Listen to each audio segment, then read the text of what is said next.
ಧನ್ಯವಾದಗಳು.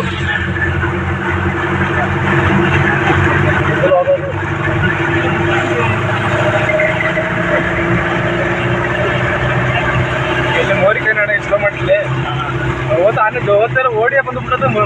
ಈ ಪಾರ್ಟಿ ಮೆಲ್ಲ ಓದ್ತಾವೆ ಚೆನ್ನಾಗಿತ್ತು. 29 ಜನ ಗಾಡಿ ಎಲ್ಲ ಓದ್ತಾರೆ ನೋಡು.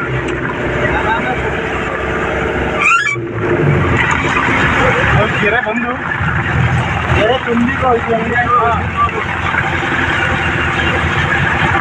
ಸರ್ವೇದಾನೆ ರಸಮತಿ ದಾಟಿರೋದು ಈಗ ಹಿಂಗಾಗಿತ್ತಲ್ಲ ಹಂಗೆ ಇದೇ ಮುಂಗಾರ ಮಾಡಿ ಅಲ್ಲಿ ಗಣೇಶನ ಸಿಗಂತೂ ಹುಡುಕಾರು